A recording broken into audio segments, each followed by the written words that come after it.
అందరికీ వందనాలండి. Good evening everyone. Praise and worship God. దేవుణ్ణి ఆరాధించడానికి మన హృదయాలని మనం సిద్ధపరచుకుందాం. ఈ సమయంలో మనందరము తెలిసి తెలియక ఏదైనా తప్పులు చేస్తున్నామంటే ఆ తప్పుల కొరకు క్షమాపణ కోరుకుంటూ ఆత్మతోనూ సత్యముతోనూ ఆ దేవుణ్ణి ఆరాధించడానికి మన హృదయాలను సిద్ధపరచుకుందాం. మీ అందరితో మనవి చేస్తున్నామండి, ఎవరు కూడా ఈ సమయాన్ని వ్యర్థం చేయవద్దు. అందరు కూడా దేవుణ్ణి ఆరాధించడానికి మీ హృదయాలను సిద్ధపరచుకోండి. మన పక్షంగా ఉన్న దేవుణ్ణి మనం ఆరాధించబోచున్నాం. మన జీవితంలో ఎన్నో గొప్ప కార్యాలు చేసిన ఆ ఘనమైన దేవుణ్ణి మనం ఆరాధించబోతున్నాం. కాబట్టి ఈ సమయంలో మనందరం మన హృదయాలను సిద్ధపరచుకుంటూ దేవుడు చేసిన ఆ మేలులన్నింటినీ జ్ఞాపకం చేసుకుంటూ ఆత్మతోనూ సత్యముతోనూ యేసుక్రీస్తు వారు నేర్పించిన ఆ సిద్ధాంతాన్ని బట్టి హృదయపూర్వకంగా ఆ దేవుణ్ణి ఆరాధిస్తాం. మన దేవుడు మంచివాడు, ఆయన వంటి వారు ఎవరు లేరు. ఆ దేవుణ్ణి స్తుతించి ఆ దేవుణ్ణి ఘనపరుస్తూ ఆ దేవుణ్ణి మహిమపరుస్తూ ఈ సమయాన్ని మనం ఉపయోగించుకుందాం. గొప్పవాడా నీకు స్తోత్రం, మా కాపరి నీకు వందనాలు తండ్రి. ఇద్దరు ముగ్గురు నీ నామంలో కూడిన స్థలంలో నేను నివసిస్తానని వాగ్దానం ఇచ్చా. మీరు మా మధ్యలో ఉన్నారని మేము నమ్ముచున్నాం తండ్రి. మీరు మా ఆరాధనకి యోగ్యురవని, మీరు చేసిన మేలులన్నింటినీ జ్ఞాపకం చేసుకుంటూ తండ్రి ప్రభా ఈ సమయంలో నిన్ను పూజించి నిన్ను మహిమపరుస్తున్నా. మా ఆరాధనని స్వీకరించు ప్రభా. విరిగిన నలిగిన మనసుతో ప్రభా నీ సన్నిధిలో వచ్చి నిన్ను మహిమపరచడానికి మాత్రమే వచ్చాం. గొప్పవాడవు నీవు తండ్రి, యోగ్యుడవు నీవు ప్రభా. నిన్ను స్తుతించి నిన్ను మహిమపరుస్తున్నా.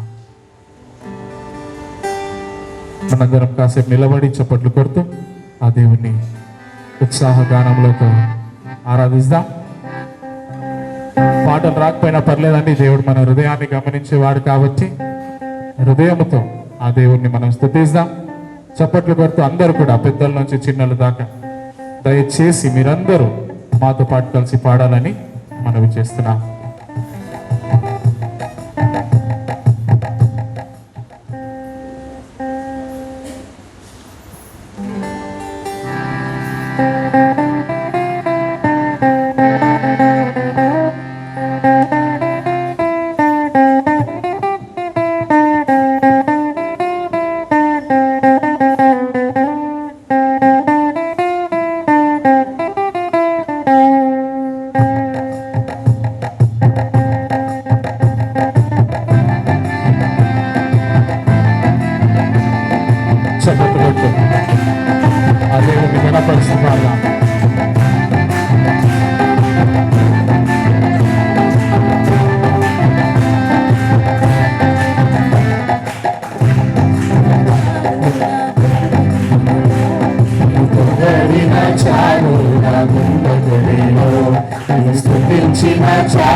సన్నిధిలో ఆరాధించే భాగ్యమున్నా చాలు, నిన్ను స్తుతించిన చాలు.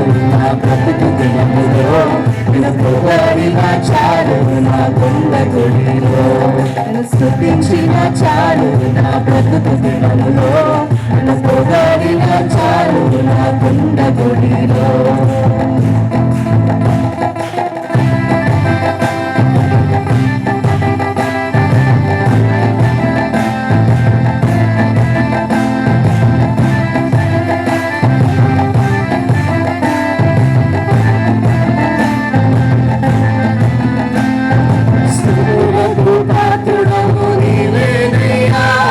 స్తోత్రార్హుడవు నీవేనయ్యా,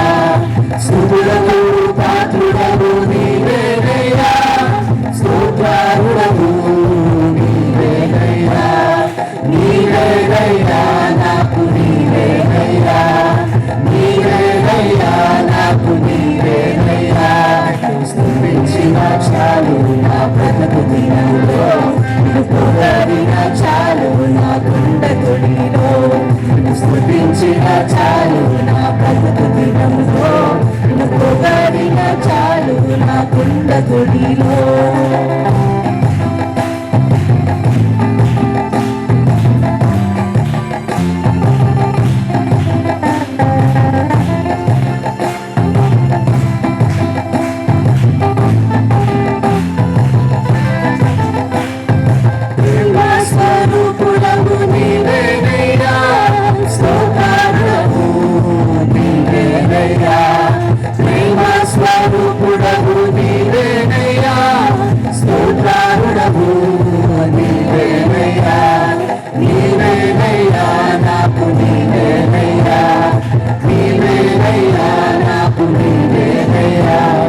స్తుతించిన చాలు నా బ్రతుకు దినములో నిన్ను పొగడిన చాలు నా గుండె గుడిలో స్తుతించిన చాలు నా బ్రతుకు దినములో నిన్ను పొగడిన చాలు నా గుండె గుడిలో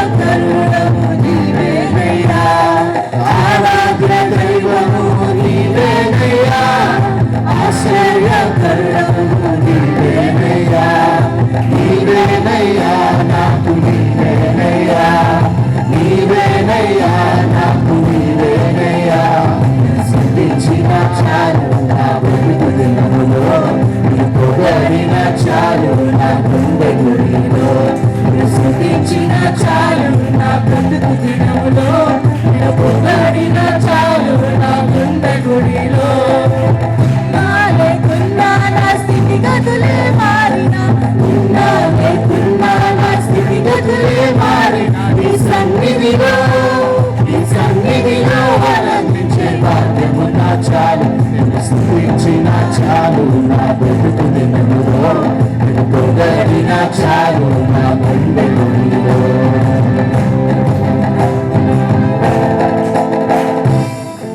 నిన్ను స్తుతించి నిన్ను మహిమపరిచి నిన్ను ఆరాధించడానికి మాత్రమే ఈ సమయంలో మేము వచ్చిన్నాం. ఓ దేవా, నీ వంటి వారెవరు లేరు, నీకు అసాధ్యమైనది ఏది లేదు. ప్రభా, మాకు జీవాన్ని బహుమానం ఇచ్చిన దేవుడవు నీవు తండ్రి. ఏ యోగ్యత లేని మమ్మల్ని యోగ్యులుగా మార్చుకుని ఈ సమయంలో ప్రభా నిన్ను మహిమపరిచే అవకాశాన్ని ఇచ్చినందుకు నీకు స్తోత్రం తెలియజేసుకుంటున్నాను. యేసయ్యా, నీకు వందనాలు.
సన్నిధిలోనే చేరి నీ నామమును నీ ప్రేమను నేను కనపరచులను.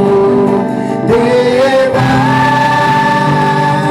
నా దేవా నా యేసయ్యా నా రక్షకుడా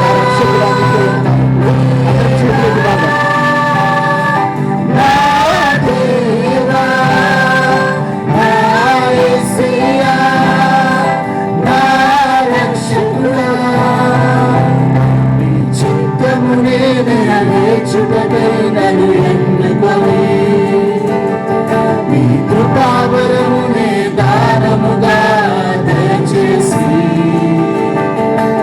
చిత్తమునే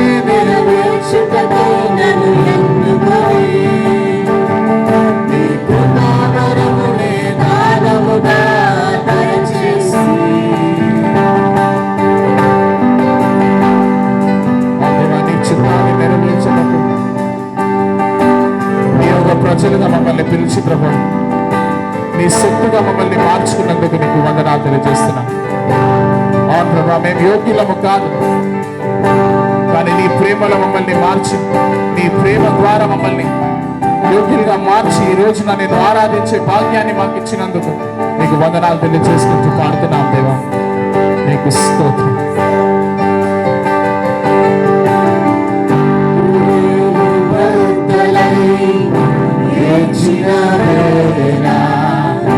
కన్నీటి ప్రార్థన చేసిన వేళ హృదయబద్ధులై ఏడ్చిన వేళ కన్నీటి ప్రార్థన చేసిన వేళ నీ చిత్తముకై ఎదురు చూసి నీ బలము పొందసయింపజేసి నా ప్రాణము తృప్తిపరచితివే దేవా, నా దేవా, నా యేసయ్యా, నా రక్షకుడా, దేవా, నా దేవా, నా యేసయ్యా, నా రక్షకుడా, నీ చిత్తమునే నెరవేర్చుటకై నన్ను ఎన్నుకొని నీ కృపావరమునే దానముగా దయచేసి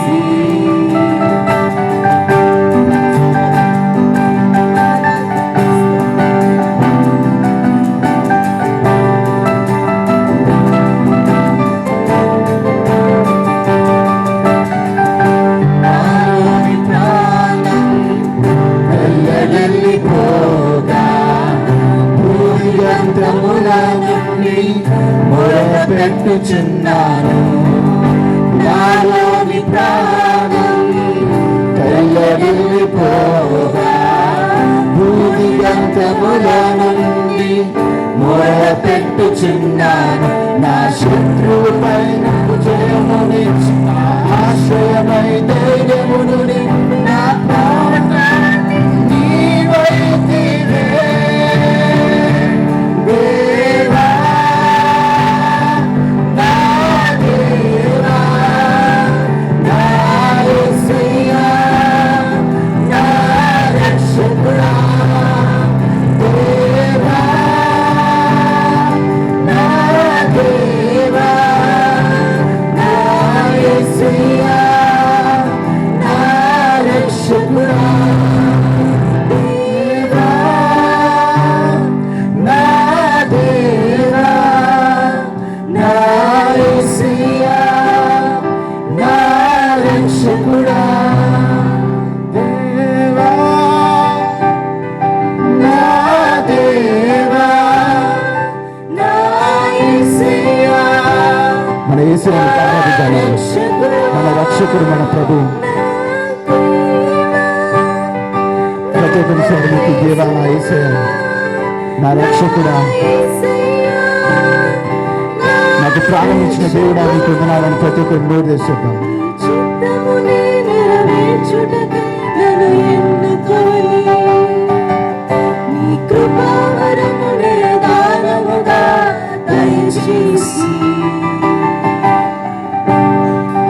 అవును ప్రభా, మీ కృపావరమును ప్రభా, మీ యొక్క కృపను మా కొరకు వరముగా ప్రభా, ఏ యోగ్యత లేని మాకు ప్రభా తండ్రి, ఏ అర్హత లేని మాకు ప్రభా తండ్రి, మీ యొక్క కృపను మాకు వరంగా ఇచ్చారు ప్రభా తండ్రి. ప్రభా మన వాక్యంలో సెలవిచ్చిన రీతిగా ఎక్కడైతే పాపం అధికంగా విస్తరిస్తుందో ప్రభా, అక్కడ మీ యొక్క కృపను విస్తరింపజేస్తాను నా ప్రభా.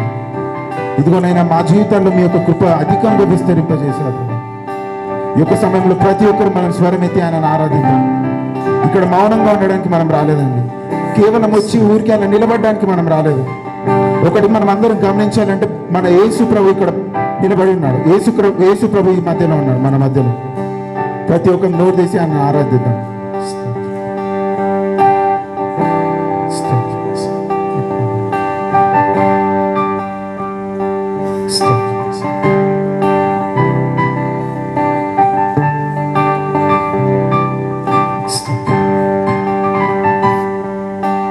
తండ్రి దేవా, తండ్రి దేవా, నా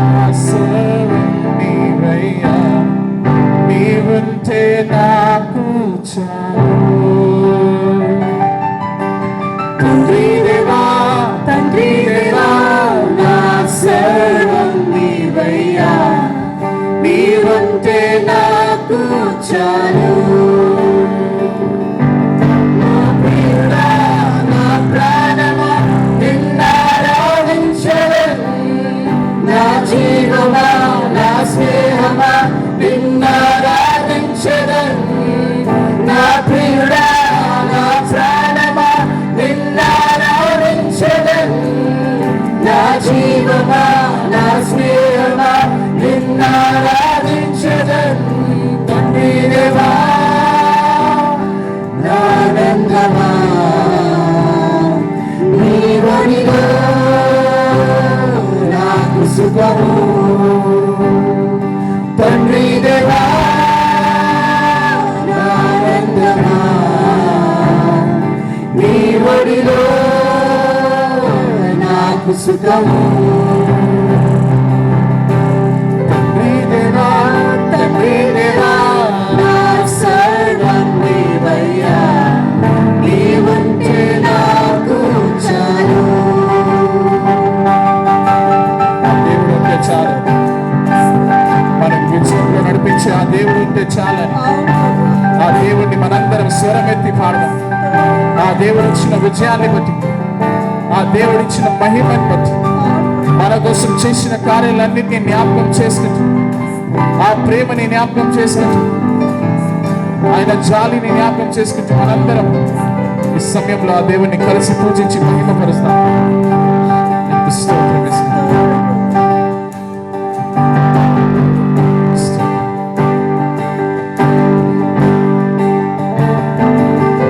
నీ ప్రేమ వర్ణించుట నా వల్ల కాదయ్యా, నీ కార్యము వివరించుట నా బ్రతుకు చాలదయ్యా. నీ ప్రేమ వర్ణించుట నా వల్ల కాదయ్యా, నీ కార్యము వివరించుట నా బ్రతుకు చాలదయ్యా. తండ్రి దేవా, నా ఆనందమా, నీ ఒడిలో నాకు సుఖము. తండ్రి దేవా,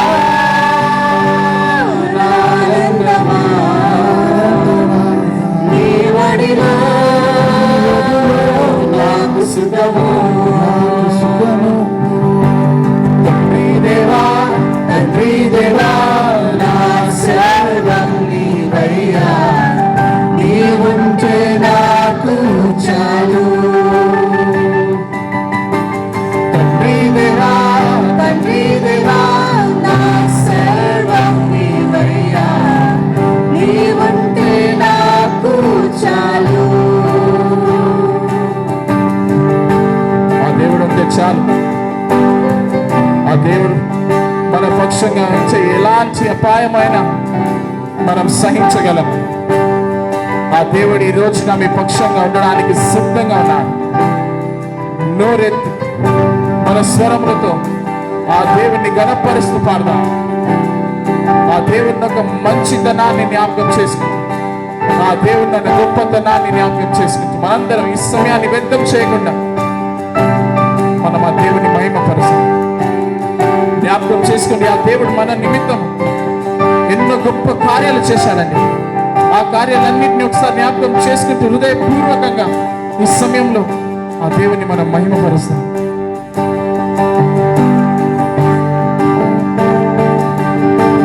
ప్రాణ స్నేహితుడా, నీ సన్నిధి పరిమళమే చింత తేనె కన్నా నీ ప్రేమ మధురమయ్యా.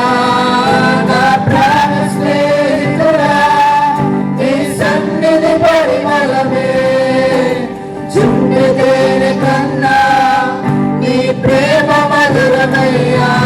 తండ్రి దేవా, నా ఆనందమా, చేతులెత్తి నా దేవా, నీ ఒడిలో నాకు సుఖము. ఆ సుఖాన్ని మనం అనుభవించాం కాబట్టి తండ్రి దేవా, ఆ దేవుణ్ణి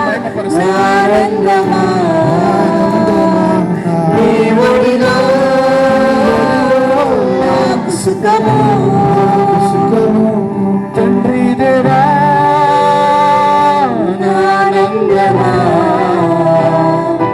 నీ ఒడిలో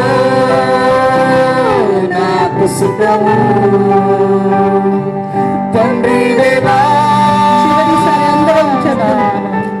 నా ఆనందమా నీ ఒడిలో నాకు సుఖము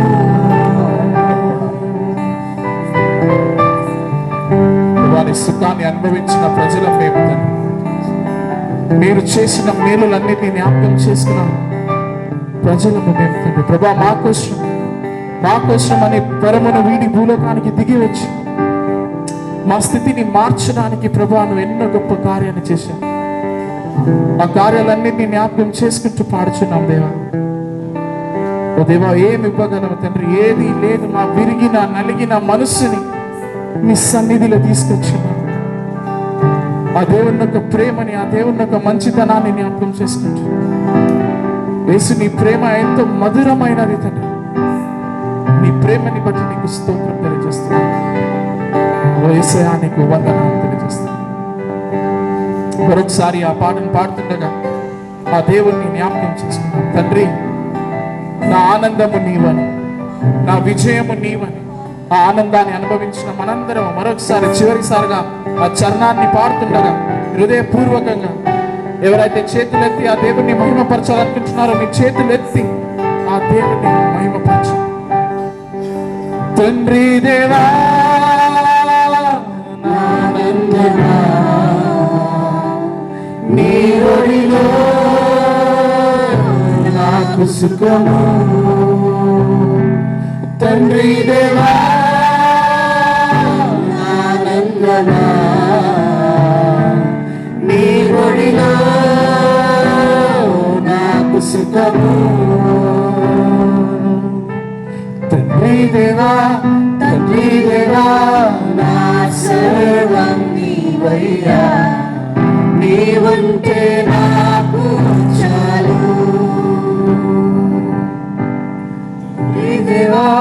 తండ్రి దేవా నా సర్వం నీవయ్యా నీవుంటే నాకు చాలు ఆ దేవా, నీవుంటే చాలు యేసయ్యా. నీవుంటే చాలు. నీవు మాత్రమే కావాలి. మీరు తప్ప మాకేది వద్దు దేవా. ఈ జీవితానికి మీరే మాదిరి అయి ఉన్నారు తండ్రి. నీ వాక్యం నుంచి మేము నేర్చుకోవడానికి నీ సన్నిధిలో వచ్చిన్నాం ప్రభా. ఈ సాయంకాల సమయంలో ఈ ఆరాధనలో మీరు మాతో ఉన్నందుకు నీకు వందనాలు తెలియజేసుకుంటున్నాం ప్రభా. ఇప్పుడు మీరు మాతో మాట్లాడబోచున్నారని నమ్మకంతో విశ్వాసముతో తండ్రి నీ ఎదుట కూర్చున్నాం తండ్రి. ప్రభా, మమ్మల్ని బలపరచండి, మమ్మల్ని ధైర్యపరచండి. మాకు కావాల్సిన శక్తిని మాకు మీ యొక్క వాక్యం ద్వారా దయచేయమని ప్రార్థిస్తున్నాము తండ్రి. ఓ తండ్రి, నీ వంటి వారు ఎవరు లేరేస్తారు. ఈ మిగిలిన ఆరాధనన్నింటినీ మీ చేతికి సమర్పించుకుంటూ మీరే మహిమ పొందాలని యేసుక్రీస్తు పరిశుద్ధ నామంలో ప్రార్థించి వేడుకుంటున్నాం తండ్రి. ఆమేన్, ఆమేన్. దయచేసి కూర్చోండి.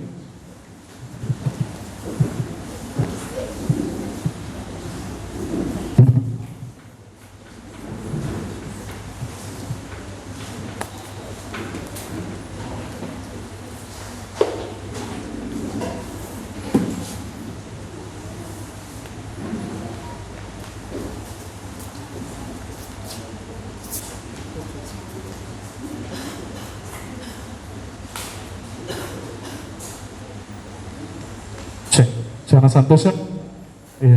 ఈ సాయంకాల సమయంలో ఇలా చక్కగా దేవుణ్ణి ఆరాధించగలిగాము. అవునా లేదండి? కొంచెం వేడిగా ఉంది, దయచేసి మన్నించాలి.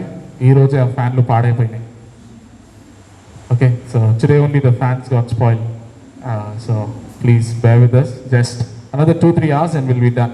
ఇంకా 2-3 గంటల్లో ఈ ఆరాధనకి ముగింపు అనేది ఇస్తామండి. సో దయచేసి ఓర్పును కలిగి ఉండండి. ఆకలితో ఉన్నారా? ఎంతమంది ఆకలితో ఉన్నారు? How many of you are hungry? What? Sujal, understand. Yeah. So, ఈ సమయంలో మనందరము దేవుని యొక్క వాక్యాన్ని విందామండి. Now we will listen to few messages from Pastor Suresh and then Pastor John will teach us and they will edify us. Pastor John గారు అలాగే Pastor Suresh గారు మన మధ్యలో ఉన్నారు. వాళ్ళిద్దరూ మనకి ఇప్పుడు కొద్ది నిమిషాలు దేవుని యొక్క వాక్యాన్ని బోధిస్తారు. ముందుగా త్రిమల్గిరి సంఘంలో నుంచి మనందరినీ ప్రేమించి మనని బలపరచడానికి వచ్చినందుకు వాళ్ళందరికీ హృదయపూర్వక వందనాలు తెలియజేస్తున్నాం. ఒకసారి గట్టిగా వాళ్ళ కోసం చప్పట్లు కొడదామా? We really want to thank the team that has come from Trimalgiri to verify the body here. It was, we actually like these kind of meetings when, we get revived. ఇలాగా దేవుని యొక్క వాక్యం చేత మనము కూడా బల పొందడం అనేది మనకు కూడా ఆనందం. మీరు కూడా దేవుని యొక్క వాక్యం నుంచి పాస్టర్ జాన్ గారి దగ్గర నుంచి ఇంకా లోతైన విషయాలు నేర్చుకోవాలని నా ఆశ కాబట్టి ఇలాంటి కూడికని నేను ఏర్పాటు చేయడం అనేది జరిగింది. పిలవంగానే అన్ని పనులన్నింటినీ మానేసి ఈ రోజు కోసము వాళ్ళ సమయాన్ని కేటాయించి అందరూ వచ్చినందుకు ఎంతో సంతోషంగా ఉంది. అలాగే ఇప్పుడు కొద్ది నిమిషాలు మాత్రమే మనము శ్రద్ధగా దేవుని యొక్క వాక్యాన్ని విందాము. సో మొదటిగా మన మధ్యలో పాస్టర్ సురేష్ గారు ఉన్నారు. మనందరికీ తెలుసు ఆయన. మొదటిగా ఈ బాలాజీ నగర్ ప్రాంతంలో ఒక చిన్న 2-3 విషయాలు చెప్పి ఆయనకి ఈ సమయాన్ని ఇస్తాము. మేము సువార్తకి వచ్చినప్పుడు నేను పాస్టర్ సురేష్ గారే బాలాజీ నగర్ రోడ్ల పైన సువార్త పత్రికను పంచుతున్నాం. అప్పుడు బ్రదర్ అనిల్ గారిని మేము కలిసాము.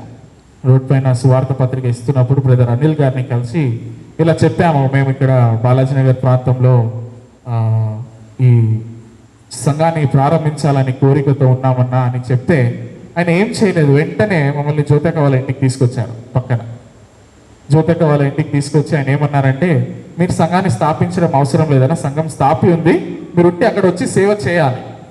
ఆయన ఏమన్నాడంటే, there is a church already built, the only thing is we need a leader, we need someone who can come and run that church.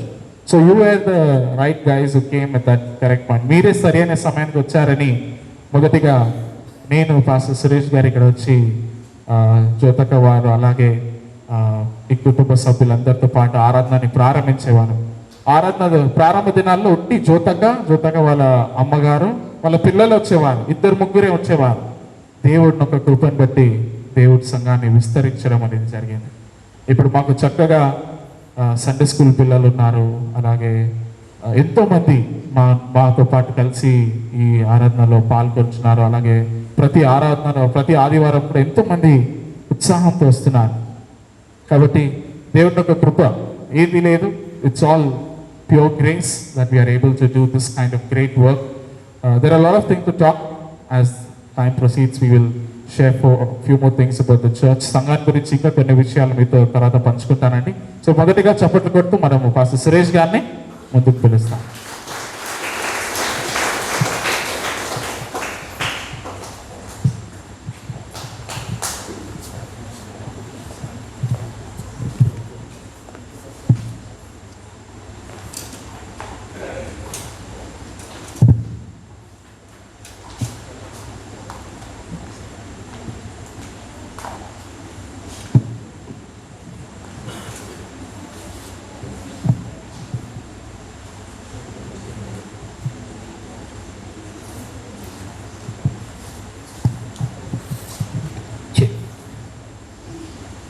సాయంత్రకాల సమయంలో అందరికీ వందనాలండి. Good evening everyone. ఈ విధంగా బాలాజీ నగర్ చర్చిలో కలవడం మీకు చాలా నాకు సంతోషంగా ఉంది. It is very happy to meet all of you here. దేవుడు నాకు అవకాశం ఇచ్చాడు. మీ కొరకు నా పర్సనల్ ప్రేయర్లో కూడా బాలాజీ నగర్ చర్చ్ మెంబర్స్ కొరకు మేము ప్రేయర్ చేస్తూ ఉన్నాము. And God has given me this opportunity, and in my personal prayers also I remember the church of Balaji Nagar. కాబట్టి దేవుడు ఇక్కడ గొప్ప కార్యం చేస్తూ ఉండటం, సంఘం అభివృద్ధి చెందుతూ ఉండటం మేము చూస్తున్నాము. And we are seeing God doing great things and how the church is growing also. సంఘంలో ఎవరు బాగా హై క్లాస్ పీపుల్ ఉన్నారా, రిచ్ అంటే చదువుకున్న వాళ్ళు ఉన్నారా, డబ్బులున్న వాళ్ళు ఉన్నారా, లేదా కార్లో వస్తున్న వాళ్ళు ఉన్నారా, దేవుడు అది చర్చ్ అంటే. When God looks at a church, He doesn't see that how great people are coming. Are they coming in cars? Are they well in a good standard? God doesn't see all that. ఇంకా చెప్పాలంటే యేసుక్రీస్తు వారు చిన్న గ్రామంలో నుంచి వచ్చారు, నజరేతులో నుంచి. అట్లాగా దేవుడు చిన్న వాళ్ళని ఎక్కువ ఆయన దృష్టి పెడతాడు. And Jesus Christ also has come from a small place called as Nazareth, so He looks on humble and small people. ప్రత్యేకమైనటువంటి శ్రద్ధ ఆయన నిలుపుతాడు. ఎందుకంటే దేవుడికి కావాల్సింది మన బయట కాదు, కానీ హృదయంలో ఆయన ఎందుకు విశ్వాసం దేవుడు ఎక్కువగా చూస్తాడు. And God looks not at your outer appearance, but God sees how our heart is towards Him. So మీ అందరి హృదయాల్లో దేవుడి కార్యం జరిగిస్తున్నాడు. విశ్వాసంలో మీరు అభివృద్ధి చెందుతున్నారు కాబట్టి నిజంగా దేవునికి వందనాలు తెలియజేస్తున్నాను. And God is working in each and every one of your lives, and you all are increasing in faith, so that's really great to see. ఒక వచనాన్ని చదువుతాను బైబిల్లో నేను. I will read one verse from the Bible. కీర్తనలు 25:4. Psalm chapter 25 and verse 4. కీర్తనలు 25:4. Psalms 25 and verse 4. యెహోవా, నీ మార్గములను నాకు తెలియజేయము, నీ త్రోవలను నాకు తేటపరచుము. ఇక్కడ భక్తుడు దావీదు భక్తుడు దేవుణ్ణి ఒక విషయంలో ప్రార్థన చేస్తున్నాడు. And here we see that the psalmist David is praying to God about a particular thing. ఏంటి అంటే నీ త్రోవలు లేకపోతే నీ మార్గాలు ఏంటో నాకు నేర్పించు అని అడుగుతున్నాడు. He is asking God, what are your ways? You please teach me your ways. మీరు దారి గురించి ఎప్పుడు అడుగుతారు? మనం ఎవరైనా దారి అడగాలి అంటే దారి గురించి, త్రోవ గురించి ఎప్పుడు అడుగుతాం? When do we ask people about the way? Means what time is that when we ask people to show us the way? For example ఇప్పుడు మేము ఇక్కడ వేరే ఊరు నుంచి తిరుమలకి లేకపోతే సార్ ఫర్ ఎగ్జాంపుల్ ఇక్కడ బాలాజీ నగర్ దారి తెలియదు అనుకోండి సార్, దారిలో ఆటో వాళ్ళు బయట కనపడిన పబ్లిక్ని బాలాజీ నగర్ ఎట్లా వెళ్ళాలి సార్ అంటే వాళ్ళు చెప్తారు రైట్ తీసుకో, లెఫ్ట్ తీసుకో, అందుకే తెలియని వాళ్ళకి చెప్తా ఉంటారు. For example, if we are coming all the way from Chumilgiri to Balaji Nagar and we don't know the way, we stop over and ask people and they are going to guide us which way to go. అలాగే ఇక్కడ దావీదు భక్తుడు కూడా అయ్యా నాకు నీ దారేంటో నాకు నేర్పించు అని అడుగుతున్నాడు. In the same way here, David is asking God, show me the way. ఎందుకని దావీదు ఈ ప్రశ్న అడుగుతున్నాడు? And why is David asking such a question? ఎందుకంటే దావీదు దేవుని దగ్గరికి చేరాలనేది దేవుని యొక్క ఉద్దేశం. Because God's desire is that David would draw closer to him. David's desire. David desires that he would go closer to God. అంటే దేవునికి దగ్గరగా వెళ్ళడం కోసం ఆ దారులు ఏంటి, ఆ పద్ధతులు ఏంటి కనుక్కోవాలని దేవుని అడిగాడంట. అంటే దేవుని దగ్గరికి వెళితే నాకు మంచిది అనేది ఆయనకు ఆశ ఉంది కాబట్టి. And David has a desire in his heart that it is good for me if I go closer to God. So that's why he is finding the way how he can get closer to God. మళ్ళీ ఇదే అధ్యాయంలో ఆ దేవుని మార్గాల గురించి ఒక వివరణ ఇచ్చాడు మనకి. And in the same chapter there is a description given about the ways of God. ఈ 25వ కీర్తన 10వ వచనం. And verse 10 if you look at the same chapter. ఏమనంటే యెహోవా త్రోవలన్నీయు కృపా సత్యమయములై ఉన్నవి. యెహోవా త్రోవలు అంటే దేవుని మార్గాలు. తెలుగు బైబిల్లో కృపా సత్యములు అని ఉంది, ఇంగ్లీష్ బైబిల్లో ఈ కరుణ సత్యము అనే పదాలు వాడబడినాయి. If you look at the English Bible, it is written that the ways of God are filled with truth and with mercy. దేవుని యొక్క మార్గాలు, దేవుడు ఎప్పుడు కూడా ఒక వ్యక్తిని తప్పుదారిలో నడిపించడు, నిజమైన దారిలో నడిపిస్తాడు. God never misleads or tells anybody to go in a wrong way, but he always shows them the right way. దేవుని దగ్గర మనం కూడా దావీదు దగ్గరికి వెళ్ళి అయ్యా దేవా నాకు ఈ జీవితాన్ని జీవించే దారేంటో నేర్పించు ప్రభా అని మనం కూడా దేవుని అడగాలి. Same like David, we should also go to God and ask God, in this life you lead me in which way I need to go. అంటే ఏ దారిలో నేను నడిస్తే అది నేను నీకు సంతోషపరుస్తానో, నా జీవితాన్ని ఎలా నడిపించుకోవాలి, ఏ సంఘానికి వెళ్ళాలి, ఎవరు చెప్పే వాక్యం వినాలి, ఎక్కడ కుటుంబంలో నేను ఉండాలి అని ఇలా దేవుణ్ణి మన ప్రతి ఉద్దేశానికి కొరకు ఎంక్వైరీ చేస్తూ ఉండాలి. And in each and everything it's good that we ask and inquire God, how should I live my life and in what way is it going to please you, which church I need to go, which pastor I need to hear, all such things it's good that we inquire of God. మన సొంతగా అనుకొని నేను ఈ దారిలో వెళ్తాను లేక ఆ దారిలో వెళ్తాను అని వెళ్తే అది మనకి క్షేమకరం కాకపోవచ్చు. If we on our own decide which way we are going to travel, it's not good for us. ఒకసారి ఒక కుటుంబంలో వాళ్ళ వయసుకు వచ్చిన పాపకి తల్లిదండ్రులు పెళ్లి చేయాలని ఆశపడుతున్నారు. And in a family there was a young girl who was for marriageable age, so the parents wanted her to get married. వాళ్ళు ఏం చేశారంటే వాళ్ళ సొంతగా వెళ్ళి వాళ్ళకు ఒక సంబంధం కుదుర్చుకొని వచ్చి పాస్టర్ గారు మా అమ్మాయికి పలానా రోజు పెళ్లి చేయాలి, మీరు వచ్చి పెళ్లి చేయాలి అని అడిగారు. The family they themselves went and saw for the proposal, they fixed everything and they come to the pastor and they say that we are deciding, we are wanting our daughter to get married on so and so date, you have to just come and conduct the wedding. Pastor గారు కొద్దిగా కోప్పడి అడిగారు అన్నమాట. The pastor was a little upset and he asked them in this way. అసలు మీరు సంఘంలో మీరు ఏం చెప్పలేదు, నన్ను కూడా అడగలేదు, మీ అంతటా మీరు వెళ్ళి సంబంధం చూసుకొని వచ్చారు, అది ఎంతవరకు కరెక్టో మీకు ఏం తెలుసు, ఎందుకు అలా చేశారు అని పాస్టర్ గారు అడిగారు. The pastor told them that you all have not informed anything in the church, neither you all have taken counsel, everything you all have decided on your own. Is this right what you all have done? అప్పుడు వాళ్ళు అన్నారు, అలా కాదు pastor గారు, మీ job ఏంటంటే మీరు కేవలం prayer చేయడం వచ్చి, ఏదైనా మా అవసరాలు ఉంటే మేము చూసుకుంటాం పాస్టర్ గారు, మేము వెళ్ళి చేసుకుని వస్తామండి, మీరు ప్రేయర్ చేయండి పాస్టర్ గారు, మీరేమో టెన్షన్ పడొద్దు అట్లాంటి విషయాలు అన్నారు. So they replied the pastor in this way, telling that, Pastor, your work is only to pray and to conduct the wedding. The remaining things we will take care. అంటే pastor గారు మీరేం అంటే ఈ విషయంలో మీ టెన్షన్ పడొద్దు, ఏమన్నా అయితే మేము చూసుకుంటాం అన్నట్లుగా కూడా వాళ్ళు సమాధానం చెప్తున్నారు. And they also told him that way, you need not take tension about what's going to happen. If anything happens, we will handle it. Pastor గారు అన్నారు, సరే ఇది సరే వాళ్ళ ఇష్టం ప్రకారం అని సరే నేను ప్రార్థన చేస్తానమ్మా అన్నారు. కొన్ని డేట్ వచ్చింది, మ్యారేజ్ చేశారు, బాగానే మామూలుగానే జరిగింది. According to the family's desire, then the pastor agreed that, okay, I am going to pray for you all. And he said that I'm going to pray for the wedding also, and he was just quiet. ఆ తర్వాత marriage అయిపోయింది. Marriage అయిన 25 days తర్వాత ఏడ్చుకుంటూ pastor గారి దగ్గరికి వచ్చింది. Then the marriage got over. After 25 days of the marriage getting over, they are crying and coming back to the pastor. తెల్లవారుజామున పాస్టర్ గారు ప్రేయర్లో స్పెండ్ చేస్తూ ఉంటే వాళ్ళు వచ్చి డోర్ గట్టిగా కొట్టి పాస్టర్ గారు ఏడుస్తూ డోర్ కొడుతున్నారు. When early morning pastor is spending time in prayer, they are coming and knocking at his door and they are weeping. Pastor గారు అడిగారు, ఏమైందమ్మా, ఏంటి అంతగా గుండెల బారుకొని ఏడుస్తున్నారు, ఏమైంది?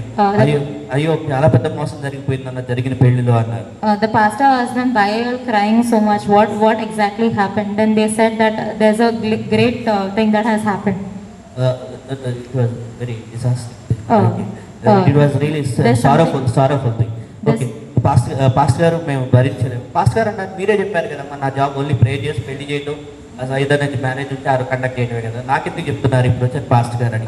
So when they said that there's something sorrowful happened, the pastor asked them, you all only have told me that my job is only to pray, and that's what I did, and now why are you coming back to me? అప్పుడు అడుస్తున్నారు, లేదు pastor గారు మేము తప్పు చేశాం, ముందే మిమ్మల్ని అడిగి ఉంటే, మీరు ఏమన్నా ప్రార్థన చేస్తుంటే, సంఘం అంతా తెలుసుంటే మేము ఇంకొక రకంగా క్షేమంగా ఉండేవాళ్ళమేమో అని ఏడుస్తున్నారు. Then they are telling pastor, we were wrong in this matter. If at all we have discussed this matter in the church, taken counsel from you, we would have got a better person and things would have been good. ఎందుకంటే మందిరానికి వచ్చి, మందిరంలో మనం సంఘంలో చర్చ్లో pastor గారు దేవుని సంఘ బిడ్డలతో, దేవా నువ్వు నాకు ఏ దారిలో వెళ్ళాలో నేర్పించిన వారికి కౌన్సిలింగ్ అడిగితే దేవుడు సత్య మార్గంలో నడిపిస్తాడు. When we are coming to a church and we have group of people and we have a pastor teacher, it is good that we sometimes take counsel also in which way we need to go, so that things will be good for us. ఇక్కడ ఏమనుందంటే యెహోవా త్రోవలన్నీ కృపా సత్యములు అనే మాట రాసి పెట్టబడింది. Because in the Bible it's written that the ways of God are filled with mercy and truth. English Bible ప్రకారం కరుణ సత్యం అని ఉంది. So సత్యం అనేటువంటి ఎందుకంటే నువ్వు తప్పు చేస్తుంది, సత్యం అనేటువంటి ఇది కరెక్ట్ కాదు, ఈ దారిలో వెళ్ళాలని సరైన దారిలో నడిపిస్తూ ఉంటాయి దేవుని మార్గాలు. And why it is said that the ways of God are truth is because it is going to tell us which way is right and which way is wrong, and it leads us in the right path. ఎవరిని వివాహం చేసుకోవాలో ఎవరిని వివాహం చేసుకోకూడదో దేవుడు counselling pastor గారి ద్వారా messages ద్వారా దేవుడు నేర్పిస్తూ ఉంటాడు. And God teaches us through the messages and counsel from the pastors, telling us which person we need to marry and which person we not. A job తీసుకోవాలి, ఏ జాబ్ తీసుకోకూడదు, ఎక్కడ ఏం చేయాలి, ఎక్కడ హౌస్ కొనుక్కోవాలి, ఇలాంటివన్నీ కూడా దేవుని మందిరంలో దేవుని కౌన్సిలింగ్ ద్వారా మనకు వస్తూ ఉంటాయి అన్నమాట. And when we come to the church through the counsel of God, through the messages, God is going to tell us which job we need to go to, which place we have to take a house, everything God is going to direct us. అది సత్య మార్గం అవుతుంది అందువల్లే. And that's why it is called the way of truth. మరి కరుణ అనే పదం కూడా వాడబడింది. And there is also mercy that has been used there. అంటే దేవుని మార్గాలు కరుణ అని చెప్పబడ్డాయి. And it is said that the ways of God are mercy. ఎందుకంటే కొన్నిసార్లు ఏం చేస్తామంటే మనం తెలుసో తెలియకో కొన్నిసార్లు పడిపోతూ ఉంటాం ఆ దారిలో వెళ్తున్నప్పుడు. Because when we are walking in the path and going forward, it happens that we tend to fall down in the way that we travel. ఏదో ఒకటి మన బుద్ధిహీనంగా ఆలోచన చేయటం ద్వారా పడిపోతూ ఉంటే దేవుడు కరుణ చూపించి సరే క్షమించి మరలా నిలబెడతాడు అనమాట. It is because of our foolishness that we tend to going in a wrong direction, but in that also God shows us mercy and lifts us up. ఆయన మనల్ని అంతే పడిపోయావు కదా నువ్వు అక్కడే చావు నీ బతుకంతే అని అట్లా వదిలిపెట్టే దేవుడు కాదు. And our God is not a God who is going to tell us that since you have fallen you remain at that same place. కాబట్టి నా బ్రతికింతే, నా తలరాత ఇంతే, ఇక నేను ఇంతే అని ఎప్పుడు కూడా నిరాశ చెందొద్దు. That's why never be discouraged that my life is over, this is what my life is, I don't have anything to do. కరుణ చూపించిన దేవుడు ఏంటంటే కరుణతో క్షమించి ఆయన నిలబెట్టే దేవుడై ఉన్నాడు. Because our God is a merciful God and He is going to show us mercy and lift us back when we fall. అయితే మనం దావీదు అడిగినట్లుగా దేవుని అడగాలి, దేవా నువ్వు నాకు నేర్పించి నీ దారి ఏంటి అని. So the same way David also asked God, we also need to ask God, God show me your way. ఇంకొక వచనం నేను చదువుతాను. I want to read one more verse. యెషయా గ్రంథము 43వ అధ్యాయం Isaiah 43 16వ వచనం. verse 16. ఈ ఒక్క వచనం చదివి నేను ముగిస్తాను. We'll read this verse, Isaiah 43 and verse 16. ఏమనుందంటే సముద్రంలో త్రోవ కలగజేయవాడును వడిగల జలములలో మార్గము కలగజేయవాడును అనే మాట. దేవుడు సముద్రాల్లో నీళ్ళల్లో కూడా దారిని పెడతాడు అనే మాట రాసింది ఇక్కడ. The verse explains to us that God is the one who makes a way even in midst of the waters. చాలా సార్లు మనం చాలా శోధనలో నుంచి కష్టాల్లో నుంచి జీవితాన్ని నడిపించుకుంటూ ముందుకెళ్తుంటాం. And there are many times we face a lot of temptations, lot of troubles, and we go forward. చాలా ఇబ్బందులు, చాలా రకాలైన వ్యాధులలో నుంచి వెళ్తూ ఉంటాం. There are a lot of problems, lot of difficult situations, of sorrowful situations that we go through. ఎందుకంటే క్రైస్తవుని జీవితం అనేది అనేక రకాలైనటువంటి విధాలుగా సాతానుడు కూడా మనల్ని ఆటంకపరచాలని ప్రయత్నం చేస్తూ ఉంటాడు. Because as a believer, Satan also tries that he brings hurdles in the way that we travel. కానీ దేవుడు అన్నాడు, నీ నిరీక్షణ వదిలిపెట్టద్దు, సముద్రంలో కూడా నీళ్ళల్లో కూడా నీ కోసం దారిని నేను ఏర్పాటు చేసి నేను అవతల దారిని నడిపి అవతలకి చేర్పిస్తానని దేవుడు వాగ్దానం చేస్తున్నాడు. But God is promising us here that do not lose hope, because even in the midst of the waters, I'm going to make a way for you and make you reach the other side. కాబట్టి రాత్రి దేవుడు మనకి నేర్పిస్తున్న బోధ ఏంటంటే ఎలాంటి పరిస్థితులు వచ్చినా దేవుని వదిలిపెట్టదు, కానీ దేవా నీ మార్గం ఏంటో నాకు కలుగజేయ ప్రభా, నేర్పించు ప్రభా అంటే దేవుడు మన మార్గాలను సరళం చేసి నడిపిస్తాడు. So tonight God wants to teach us that no matter what be the situation, do not lose hope on God, and just keep asking God to direct you in the way that you need to go. కేవలం ఒకటేంటంటే ఆయన మార్గం ప్రభా, ప్రతిసారి నువ్వు నీ దారిలో నడిపించంటే సత్య మార్గంలో కరుణతో మనల్ని ఆయన నడిపిస్తాడు. And every time when we inquire of the Lord to make us walk in His way with truth and with mercy, He is going to lead us. దేవుడు అటువంటి కృప మనందరికీ. And may God give all of us such grace. Thank you. Thank you.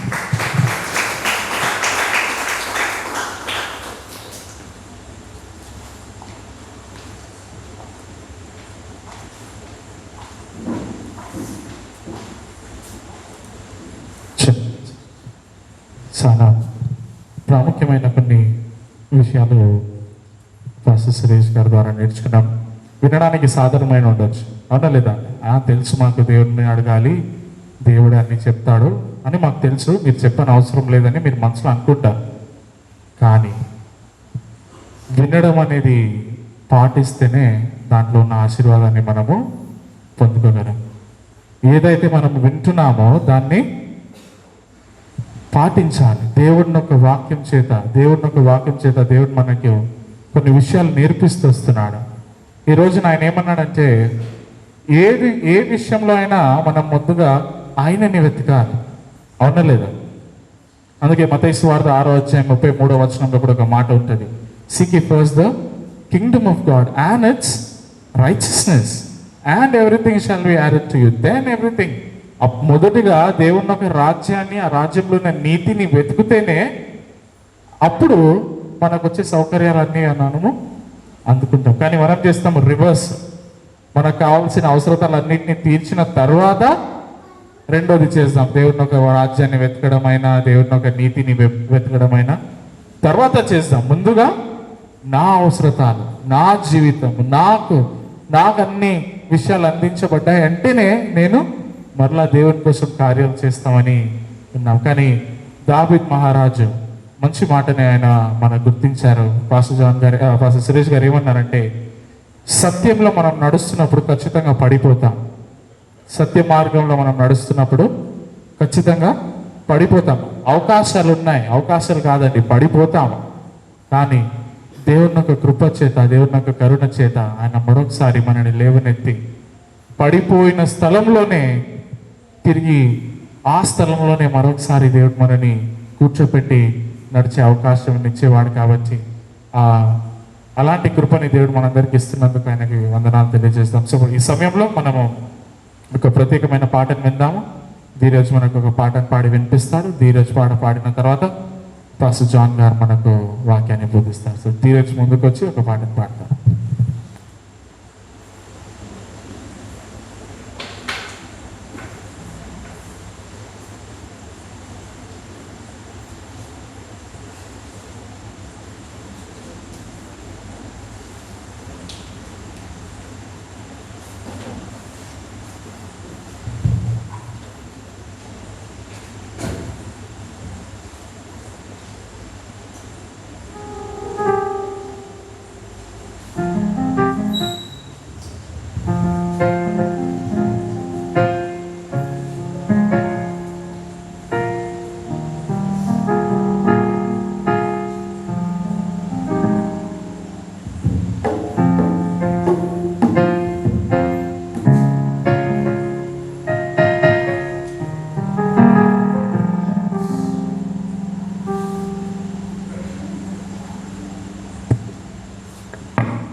అందరికీ వందనాలు.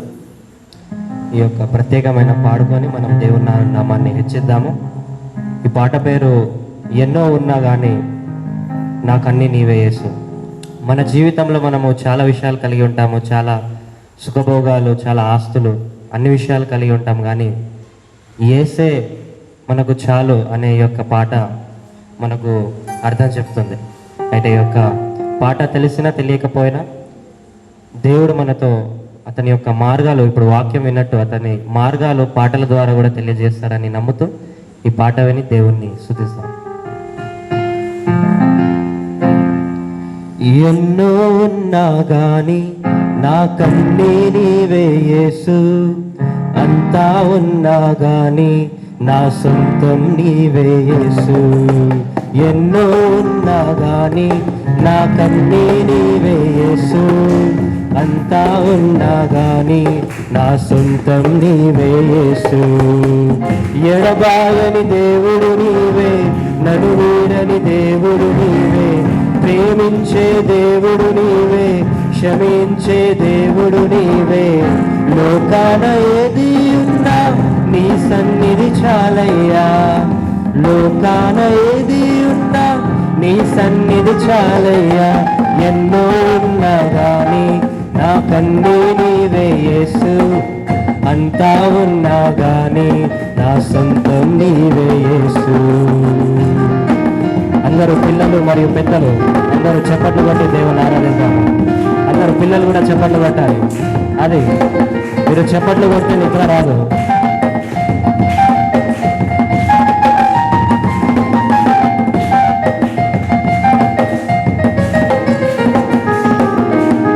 భవనాలు నాకెన్నున్నా, బంగారం బోలులు ఉన్నా, నిజమైన ఆనందం లేనే లేదయ్యా.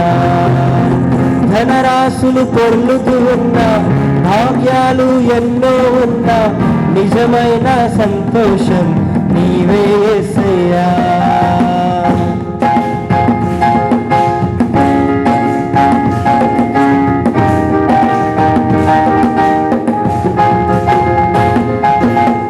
భవనాలు నాకెన్నున్నా, బంగారం బోలుడు ఉన్నా, నిజమైన ఆనందం నీవే యేసయ్యా. ధనరాశులు పొరుగుతూ ఉన్నా, భాగ్యాలు ఎన్నో ఉన్నా, నిజమైన సంతోషం నీవే యేసయ్యా. నీతో ఉంటే చాలు, కొదువేమీ ఉండదయా. నీతోనే సహవాసం నేను చేస్తాను యేసయ్యా. నీతో ఉంటే చాలు, కొదువేమీ ఉండదయా. నీతోనే సహవాసం నేను చేస్తాను యేసయ్యా. ఎన్నో ఉన్నా గాని నాకన్నీ నీవే యేసు, అంతా ఉన్నా గాని నా సొంతం నీవే యేసు. ఎన్నో ఉన్నా గాని నాకన్నీ నీవే యేసు, అంతా ఉన్నా గాని నా సొంతం నీవే యేసు. ఈ యొక్క రాత్రికాల సమయంలో యేసు ప్రభు మీ యొక్క జీవితంలో రావాలనుకుంటున్నారు. ఎవరైతే యేసుని నిజ రక్షకునిగా ధృవీకరించలేదు. వారు యేసుని సొంత రక్షకునిగా విశ్వసించాలని దేవుడు కోరుతున్నాడు. యేసు మీ యొక్క హృదయాలు తలుపులు తడుతున్నాడు.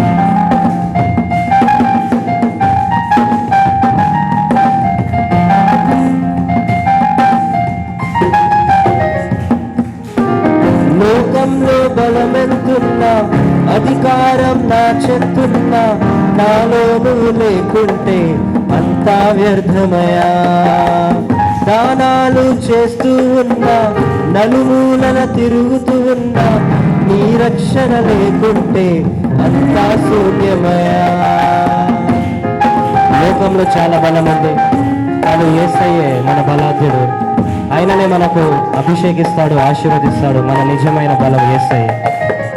లోకములో బలమెంతున్నా, అధికారం నా చెందున్నా, నాలో నువ్వు లేకుంటే అంతా వ్యర్థమయా.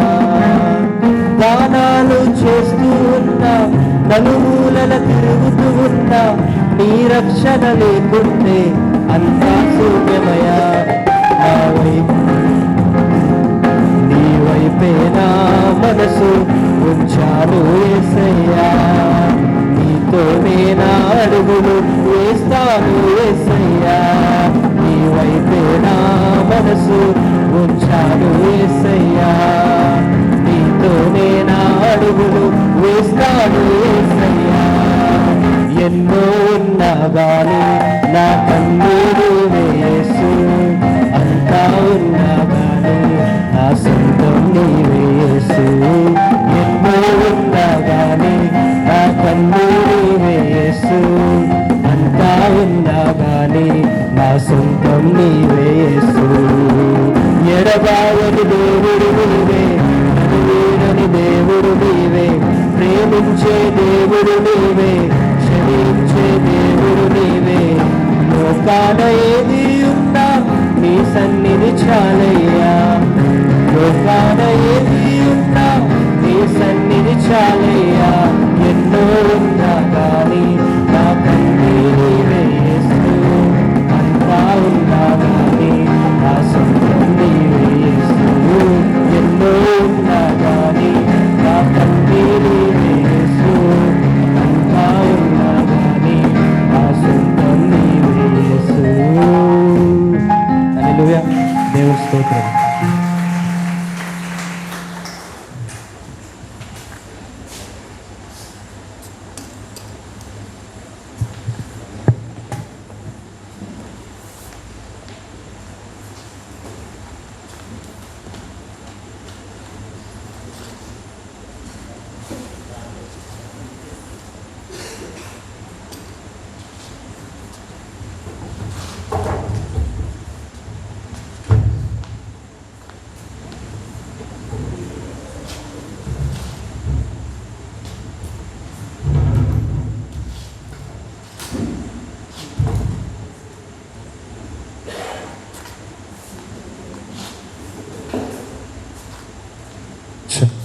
సరే, చాలా ప్రాముఖ్యమైన సమయానికి వచ్చామండి. దేవుని ఒక వాక్యాన్ని వినబోతున్నాం. దయచేసి మీ హృదయాలని మీరు స్థిరపరచుకొని శ్రద్ధగా వినాలని మనవి చేస్తున్నాము. అలాగే ఈ సమయంలో మనము పాస్టర్ జాన్ గారి విషయాలు నేర్చుకుంటాము. అద్భుతమైన బోధకుడు ఆయన, ఈజ్ అ వండర్ఫుల్ ప్రీచర్. ఆయన ఎన్నో విషయాలు, రహస్యాలు, బైబిల్లో నుంచి తెలియని రహస్యాలు కూడా చాలా తెలివిగా, అంటే ఇతరులకు అర్థమయ్యేలా చెప్తుంటారు. బైబిల్లో ఎన్నో విషయాలు నాకు కూడా ముందుగా అర్థం కావే కాదు, కానీ ఆయన ఎదుట నుంచి నేర్చుకున్నాను. అన్ని విషయాలు ఆయన నాకు నేర్పించి వస్తాను. ఇప్పుడు పాస్టర్ సురేష్ గారు నాకు గుర్తుంది, ఒకసారి ఆయన పాస్టర్ జాన్ గురించి చెప్తే ఏమన్నారంటే, పాస్టర్ జాన్కి బైబిల్లో నుంచి 90% అన్నీ తెలుసు అన్నారు. ఆంధ్రప్రదేశ్లో సేవకు వెళ్ళినప్పుడు నాకు గుర్తుంది ఆయన ఆ మాట అన్నారు. అది సత్యమే. బైబిల్లో మీరు ఏదైనా ఎలాంటి ప్రశ్న అయినా ఆయనకు అడిగితే వాక్యంతో సహా మీకు జవాబునిస్తాడు ఆయన. అంటే ఆయనని పొగడడానికి చెప్పట్లేదు. ఎందుకు చెప్తున్నానంటే వాక్యం పట్ల ఆయన కలిగి ఉన్న ప్రేమ గురించి. I'm not trying to boast about him, I'm just trying to tell the love that he has for the word of God. దేవుని ఒక వాక్యాన్ని అంతగా ఆయన ప్రేమించాడు. అందుకోసమే దేవుడు ఏం చేశాడంటే ఆయనకి ఇంకా విషయాలు నేర్పించాడు. గత వారంలో వాక్యంలో మీ అందరికి ఒక మాట అన్నాను. ఏమన్నాను? మన ఆసక్తిని బట్టి దేవుడు మనకు తలాంతులు ఇస్తాడు. God will only bless us based upon our desires. He will fulfill our desires. He will give us blessings based upon our desires. నువ్వు దేవుని ఒక వాక్యం గురించి ఆసక్తిని కలిగినావంటే ఆసక్తిని బట్టి ఆయన మనకు విషయాలు నేర్పిస్తారు. కాబట్టి ఈ సమయంలో పాస్టర్ జాన్ గారిని మనము చప్పట్లు కొడుతూ ముందుకు పిలుస్తాం. ఆయన దేవుని ఒక వాక్యాన్ని మనకు అందిస్తారు. ఎక్కువ సమయం బోధించారండి, గంట సేపే బోధిస్తారు, కానీ ఆ గంట సేపులో మీరు ఎక్కువ విషయాలు నేర్చుకుంటారు. కాబట్టి శ్రద్ధగా కొద్ది నిమిషాలు వినండి. విన్న తర్వాత ఆరాధనలో మనం ముందుకు వెళ్తాం. సో పాస్టర్ జాన్ గారికి ఒకసారి గట్టిగా చప్పట్లు కొడదాం. పాస్టర్ జాన్ గారిని ముందుకు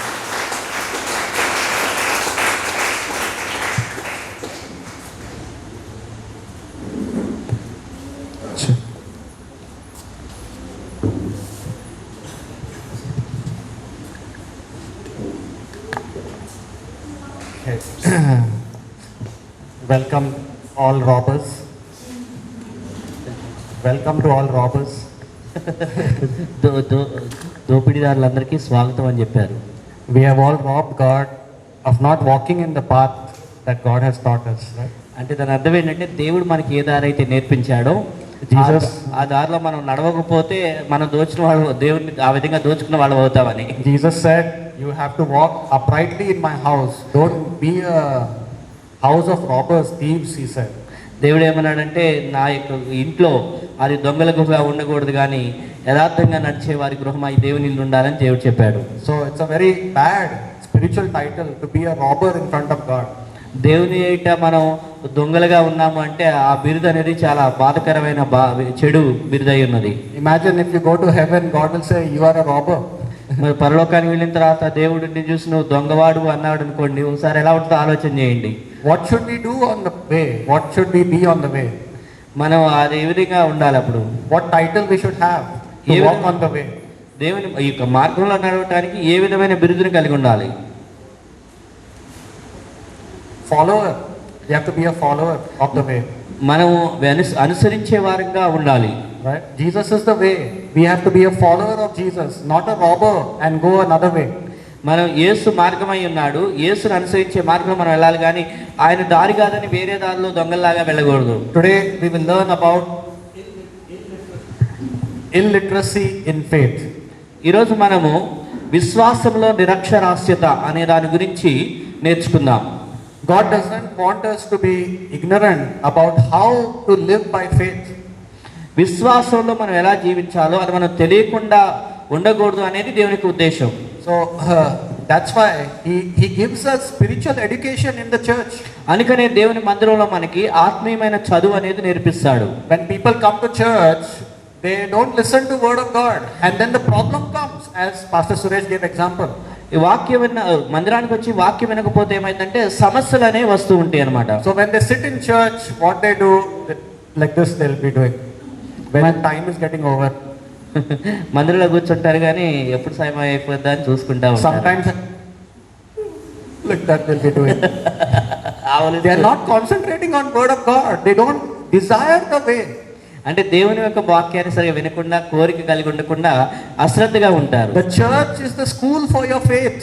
అయితే సంఘము అనేటువంటిది నీ విశ్వాసానికి ఒక స్కూల్ లాంటి, బడి లాంటిది. So today's topic is illiteracy in faith. Why people are becoming illiterate even though they have church. సంఘం ఉన్నప్పటికీ కూడా ప్రజలు ఎందుకని ఇంకా చదువు లేనటువంటి వారుగానే, అంటే విశ్వాసంలో వెనుకబడిన వారుగానే ఉంటున్నారు. Illiteracy means I do not want to follow the knowledge that God is going to give me. అంటే దేవుడు నాకు నేర్పించే ఆ జ్ఞానాన్ని నేను నేర్చుకొని అనుసరించడానికి ఇష్టపడను. God is educating you in the church, but we are not wanting to obey that knowledge.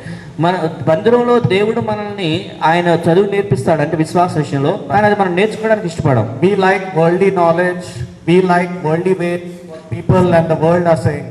లోకపరమైన జ్ఞానము, లోకం ఏం చెప్తుంది, లోక పద్ధతులు ఏంటని మనం వాటిని ఎక్కువ ఇష్టపడుతూ ఉంటాం. These meetings are good meetings because God is going to remove that illiteracy that you have. ఈ యొక్క దేవుని సన్నిధికి దేవుడు మనకు నేర్పిస్తున్నప్పుడు వస్తే నేర్చుకుంటే మనలో ఉన్న నిరక్షరాస్యత అనే దాన్ని తొలగిస్తాడు. If we have wrong understanding, definitely result will be wrong. నీవు తప్పుడు అవగాహన కలిగి ఉంటే ఫలితము కూడా తప్పుడుగానే ఉంటుంది. Church is the highest school for your faith. సంఘము అనేటువంటిది నీ పరిస్థితికి ఉన్నతమైనటువంటి విద్య నేర్పించేటువంటిదిగా ఉంటున్నది. If I Jesus Christ, I also was a spiritual illiterate.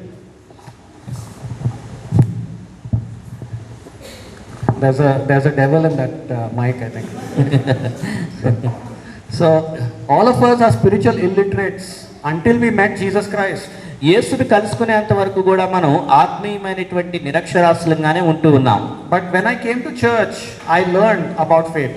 అయితే మందిరానికి వచ్చినప్పుడు నేను విశ్వాసం గురించి మందిరంలో నేర్చుకుంటూ ఉన్నాను. And I used to dress as I like with some worldly t-shirts. లోకపరమైనటువంటి మాటలు రాసున్న టీ షర్ట్స్ ఇంతకు ముందు వేసుకుంటూ ఉండేవాడిని. Church taught me how to have the right dress code. అయితే మందిరానికి వస్తూ ఉండటం ద్వారా మందిరం నాకు నేర్పించింది ఏ విధమైన వస్త్రధారణ కలిగి ఉండాలి. I used to be a lover of movies.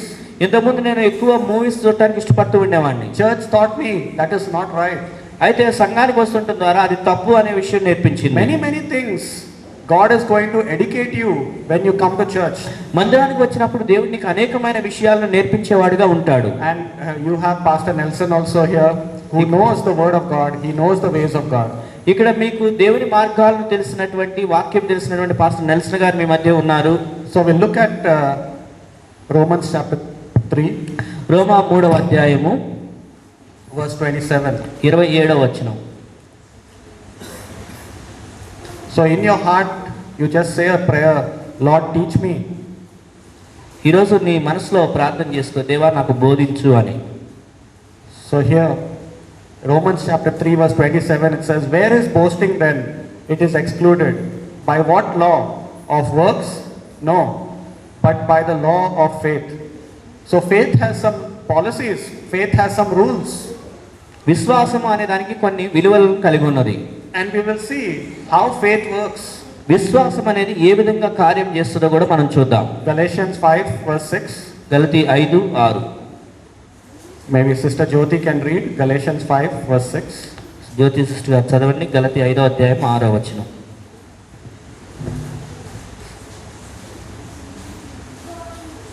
గలతీ 5:6. Galatians 5. గలతీ 5:6.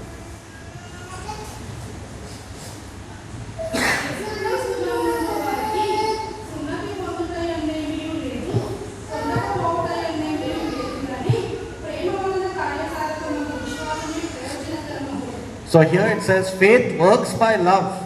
ఇక్కడ విశ్వాసం అనేటువంటిది ప్రేమ ద్వారా కార్యం జరిగిస్తుంది అని తెలియజేస్తున్నారు. So love is the petrol tank for faith to operate. అంటే ఈ ప్రేమ అనేటువంటిది కార్యం జరిగించడానికి ఒక పెట్రోల్ ట్యాంక్ లాంటిది అనమాట. If you have faith in God but you do not love God, your faith will not give good results. నీకు దేవుని యందు విశ్వాసం ఉన్నప్పటికీ దేవుని ప్రేమించకపోతే సరైన ఫలితము అనేటువంటిది నీకు కనబడదు. So faith has laws, it says. There are rules for faith and faith will work if you love those rules. ఇప్పుడు విశ్వాసానికి కొన్ని ప్రమాణాలు ఉన్నాయి, రూల్స్ ఉన్నాయి. నువ్వు ప్రేమిస్తేనే ఆ యొక్క విశ్వాసం అనేది కార్యం జరిగిస్తుంది. And when you show love for God's rules, God's ways, God will remove that illiteracy that is there in your spirit.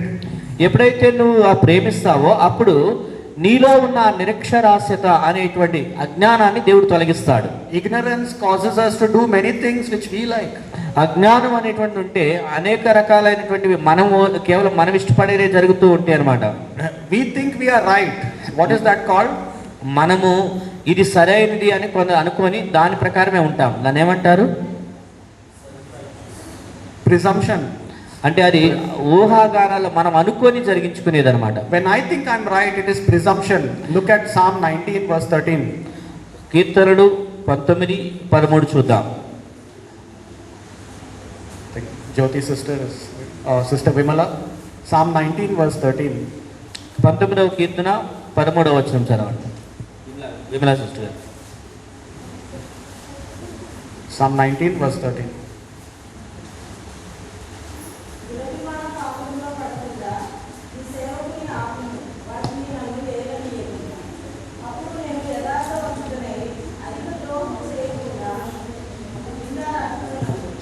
So here it says that presumption is a great sin.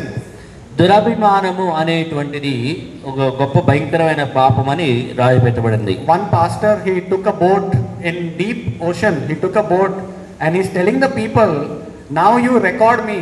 I'm going to walk and come to the shore. ఇక్కడ ఒక అతను సముద్రంలోకి వెళ్ళి అన్నాడంట, నేను నడిచి వస్తాను, మీరు నన్ను రికార్డు చేయండి, నేను నడిచి రావటం అని చెప్పాడంట. He's సముద్రంలో thinking God will help him to walk on the water. అంటే నేను సముద్రంలో నడిచి వస్తాను, దేవుడు నాకు సహాయం చేస్తాడు అని చెప్పాడంట. But as soon as he went, he drowned. అయితే అతను సముద్రంలోకి వెళ్ళాడు కానీ వెంటనే మునిగిపోయాడు. And so he was presuming that I can walk on water the way Jesus walked. అంటే ఆయన అనుకుంటున్నాడు యేసుక్రీస్తు నీళ్ల మీద నడిచినట్లుగా నేను కూడా నడుస్తాను అనే ఒక ఊహాగానాల్లో ఆలోచన చేస్తున్నాడు. So presumptuous faith is a dangerous lifestyle for the future. ఊహాగానాలతో జీవించడం అనేటువంటిది మన భవిష్యత్తుకి ప్రమాదకరంగా ఉంటున్నది. When I do what I believe to be true and ask God to help me, it is a sin. నేను ఏదో ఒక విషయాన్ని సత్యం అనేసుకొని దేవా నువ్వు నాకు ఆ విషయంలో సహాయం చేసే అని అడిగితే అది పాపం అవుతున్నది. I am thinking I am right, but not according to the way of God. నేనేమనుకుంటే అది సరైనదే అని, కానీ అది దేవుని మార్గాలకి సరైన విధానంలో లేదు. So in our practical way also, we will do many things which we think is right. మనం కూడా మన అనుదిన జీవితంలో మనకి ఇష్టమైన దాన్ని అనేకమైనటువంటి వాటిని చేస్తూ ఉంటాం. And we don't want God to help us. దేవుడు మనకి సహాయం చేయడానికి మనం కోరుకోం. A person may say, I want a big church because I can make many friends in the big church. ఒక వ్యక్తి అనుకోవచ్చు నాకు చాలా పెద్ద సంఘంలో నేను వెళ్ళాలి, అక్కడ చాలా మంది నాకు స్నేహితులు ఉంటారు అని అనుకోవచ్చు. I don't want pastor to visit me. I don't want to go to prayer meetings and all. Pastor గారు నా ఇంటికి రాకూడదు, నేను కూడా ప్రార్థనా కూటాలకు వెళ్ళకూడదు అని కొందరు అనుకుంటారు. For me, I like to choose big church because there are many people there. ఎందుకని పెద్ద సంఘాన్ని కోరుకుంటారంటే చాలా మంది సభ్యులు ఉంటారు కాబట్టి ఆ పెద్ద సంఘం కావాలని కోరుకుంటారు. Small church is not good for me. చిన్న సంఘం అంటే నాకు వద్దులే, అది మంచిది కాదు అనుకుంటారు. I will choose the marriage partner I like. నాకు ఇష్టమైన వివాహాన్ని చేసుకునే వ్యక్తిని నేను నిర్ణయించుకుంటానంటాం. I don't care what church pastor will say or my parents will say. Pastor గారు సంఘంలో వాళ్ళు ఏం చెప్తారు, పేరెంట్స్ ఏం చెప్తారు అనే దాని గురించి మనం ఆలోచన చేయం. I don't want to be full-time disciple also because it is very difficult to be full-time disciple. అలాగే దేవుని కొరకు పూర్తి సమయం దేవుని శిష్యుడిగా ఉండటం కూడా కష్టం కాబట్టి నేను అలా ఉండను అని అనుకుంటారు. So I will choose my own career, my own way. I will choose my own way. నా యొక్క గమ్యాన్ని, నా యొక్క జీవిత లక్ష్యాన్ని, నా మార్గాన్ని నేను ఎన్నుకుంటాను అనుకుంటాం. You see, that is a sin according to Psalm 19:13. When you do your way without God's leading, it is a great sin. నీవు దేవుని మార్గం, దేవుని నడిపింపు లేకుండా నీ పద్ధతిలో నువ్వు చేస్తే అది గొప్ప పాపం అవుతున్నది. And so presumptuous faith will ruin our life in the wrong line. కాబట్టి ఊహాగానాలు అనుకొని జీవిస్తే అది ప్రమాదాన్ని, అది తప్పుడు దారిలో మనం తీసుకెళ్తున్నది. I don't think coming to Sunday for church is very important. For me, money and job is more important. మందిరానికి ఆదివారం రావడం అంత ప్రాముఖ్యం కాదు, ఏదో ఉద్యోగము డబ్బు సంపాదించడం అదే నాకు ప్రాముఖ్యం అని కొందరు అనుకుంటారు. I will come to church when I am free. నాకు ఎప్పుడు సమయం ఖాళీగా ఉంటుందో అప్పుడే నేను మందిరానికి వస్తాను అనుకుంటారు. What if God also says like that? I will help you when I am free. Now I am busy. ఒకవేళ దేవుడు కూడా నేను ఇప్పుడు బిజీగా ఉన్నాను, నేను ఎప్పుడో ఖాళీగా ఉన్నప్పుడు నీకు సహాయం చేస్తాను అంటే ఎలా ఉంటుందో ఆలోచన చేయండి. Do you like that answer from God? దేవుడు ఆ సమాధానం చెప్తే నువ్వు ఆ answer ఇష్టపడతావా? But you want God to help you in your trouble. కానీ నీ సమస్యల్లో దేవుడు నీకు సహాయం చేయాలని నువ్వు కోరుకుంటావు. But you are not walking according to His knowledge. కానీ దేవుని యొక్క జ్ఞానంలో నువ్వు నడవటం లేదు. You are saying, I am not free, I am busy. Because something else is very important for you. నువ్వేమంటావంటే నేను ఖాళీ లేను, బిజీగా ఉన్నాను అంటావు, ఎందుకంటే వేరేది ప్రాముఖ్యంగా పెట్టుకున్నావు కాబట్టి అలా అంటావు. And so presumptuous faith is when we trust our own fleshly light. మన యొక్క సొంత శరీరాన్ని ఆస్పదం చేసుకొని ఎప్పుడైతే జీవిస్తామో అది ఆ ఊహాగానాల్లో జీవించే జీవితం అవుతుంది. Our flesh will give us some light. We think it is God's light. మన యొక్క శరీరం కొంత వెలుగును మనకి ఇస్తుంది, మనం అనుకుంటా అది దేవుడిచ్చిన వెలుగే అనుకుంటాం. But actually it leads to the place of death. అయితే అది ఒక మరణ మార్గానికి నడిపించేదిగా ఉంటున్నది. And there is a way that seems right to people, but ending is problem. ఒక దారి చూడడానికి మనిషికి కనబడేది బాగానే ఉండొచ్చు, కానీ చివరికి దాని చివర ఒక ప్రమాదకరంగా ఉండొచ్చు. That's why Paul is saying, learn the laws of faith. అందుకని పౌలు ఏమనంటే విశ్వాసం యొక్క నియమాలు ఏంటో తెలుసుకోండి అంటున్నాడు. I want to ask one question. నేను ఒక ప్రశ్న అడగాలనుకుంటున్నాను. Why do fishes live in salt water? ఈ యొక్క చేపలు ఈ యొక్క ఉప్పు నీళ్ళలో ఎందుకు జీవిస్తాయి? Why do fishes live in salt water? చేపలు ఉప్పు నీళ్ళలో ఎందుకని జీవిస్తాయి? Because pepper water will make them sneeze. ఎందుకంటే అదే ఒకవేళ మిరియాలు ఉన్న నీళ్ళు అనుకోండి తుమ్ములు వస్తూ ఉంటాయి కాబట్టి. You put pepper on your nose, you will sneeze. ఎందుకంటే మనం కూడా మిరియాలు మన ముక్కు దగ్గర పెట్టుకుంటే తుమ్ములు వస్తూ ఉంటాయి. God has designed us to live in His way. Apart from that, there is oppression in our emotions. దేవుడు మనలను తన మార్గంలో జీవించడానికి రూపొందించుకున్నాడు. అలా కాకుండా వేరే విధానంలో వెళ్తే దానికి ఇబ్బందికరమైనదిగా ఉంటుంది We అనమాట. will not only sneeze, but we will have many demonic oppressions and harassments go in our life. మనకి తుమ్ములు రాకపోవచ్చు కానీ అనేక రకాలైన దయ్యముల ద్వారా వచ్చేటువంటి ఆ ఒత్తిడులు లేదా జీవితంలో అనేక రకాలైన ఇబ్బందులను ఎదుర్కోవాల్సి వస్తుంది. That's why a good church must teach you how to live by faith, not having your own opinions. అందుకని సరైన మంచి సంఘం ఎప్పుడు కూడా విశ్వాస విధేయతను నేర్పిస్తుంది కానీ వేరే తప్పుడు అభిప్రాయాన్ని ఎప్పుడు నేర్పించదు అనమాట. I have seen handful of marriages break up very soon because they did not follow the leading of God. చాలా మంది వివాహాలను నేను చూశాను, దేవుని నడిపింపు లేకుండా ఉండటం ద్వారా వారు మధ్యలోనే విడిపోయినటువంటి విధానాలు చాలా కనపడుతూ ఉన్నాయి. I have seen many missionaries also leave the mission field because they did not follow the way of God. అలాగే అనేకులు సేవా పరిచయం చేసిన వాళ్ళు వెళ్ళిన వాళ్ళు కూడా దేవుని మార్గాన్ని అనుసరించకుండా ఉన్నందుకు ఆ సేవను కూడా మధ్యలో వదిలేసిన వారుగా ఉన్నారు. They were run over by the devil's bulldozer. వాళ్ళు ఆ యొక్క దేవుల యొక్క బుల్డేజర్ ద్వారా బయటకు త్రోసివేయబడినట్లుగా బయటకు వచ్చారు. And so sometimes our presumption may be also silly. You know, sometimes we have silly presumptions. కొన్నిసార్లు మనం అనుకునే ఆలోచనలు అనేటువంటివి చాలా అర్థం లేనటువంటివిగా ఉంటాయి అన్నమాట. Like sometimes we fear when a black cat will cross the road. ఒక నల్ల పిల్లి మన రోడ్డు మీద దాటిందంటే దానికి భయపడుతూ ఉంటాం. Obviously the black cat will cross the road only because the black cat does not have wings to fly over you. ఖచ్చితంగా నల్ల పిల్లి ఉందంటే రోడ్డు మీద దాచుకుంటూనే వెళ్ళాలి కానీ దానికి రెక్కలు లేవు నీ మీద ఎగురుకుంటూ వెళ్ళడానికి. But we presume that because the black cat crossed, I'm going to have a bad day. మనం ఏమనుకుంటామంటే నల్ల పిల్లి దాటి వెళ్ళింది కాబట్టి ఈ రోజున నాకు ఏదో కీడు వస్తుంది ఈ దినం అని అనుకుంటారు. I think my vehicle will be robbed when I park it in some strange place. నా యొక్క వాహనం ఎక్కడో వేరే చోట పార్క్ చేస్తే అది పోతారేమో, దొంగతనం చేయబడతారేమో అనుకుంటాం. Why will robbers rob your vehicle? It's not made of gold. అది వాహనం అనేది బంగారం ఏమి కాదు, ఎందుకు దొంగలు దొంగతనం And చేస్తారు? so many things disturb us because we are not having the law of faith govern our soul. మన యొక్క విశ్వాస నియమాలు మన హృదయాన్ని పాలన చేయనివట్ల మన ప్రాణాన్ని, కాబట్టి అందుకని అనేక రకాల భయాలు ఆలోచనలతో మనం జీవిస్తూ ఉంటున్నాం. I also live with many presumptuous thoughts. నేను కూడా అనేక రకాలైన ఊహాగానాల ఆలోచనలో జీవించేవాడిని. But God had to correct me many times. అయితే దేవుడు నన్ను అనేక సార్లు సరి చేశాడు. I thought some believers will be good church leaders. నేను అనుకున్నాను కొన్ని సంఘస్థుల యొక్క విశ్వాసులు కొందరు చాలా మంచిగా ఉంటారు అని. And that was my presumption. I used to think, oh, this person will be good leader. Let me be friends with him. ఇగో ఈ వ్యక్తి చాలా మంచిగా నాయకుడు కాకపోతున్నాడు కాబట్టి ఇతనితో నేను స్నేహితుడిగా ఉండాలని నేను అనుకుంటూ ఉండేవాడిని. They were good believers, but good for nothing. వాళ్ళు మంచోళ్ళే కానీ వాళ్ళ మంచితనం దేనికి పనికిరాదు. They were good scholars of the church. వాళ్ళు చర్చిలో మంచి పాండిత్యం ఎరిగినటువంటి వారు. So in my presumption, I made many mistakes. నేను అనుకుంటూ ఇలాగ చాలా తప్పులు చేస్తూ వచ్చాను. False friends will ruin thousands of believers, but the false faith will ruin 10,000s of believers. తప్పుడు విశ్వాసులు 1000 మంది విశ్వాసులను పాడు చేస్తే ఈ యొక్క అసత్యమైనటువంటి వారు ఏం చేస్తారంటే ఇంకా 10,000 మందిని కూడా ఇబ్బంది పెట్టేవారుగా ఉంటారు. When you are making false friends in your life, they will ruin you one day. ఇప్పుడు తప్పుడు స్నేహితులను కలిగి ఉన్నట్లయితే వాళ్ళు నీ జీవితంలో ఒక రోజు నిన్ను నాశనం చేస్తారు. Some pastors made friends with wrong people. That person took away his whole church.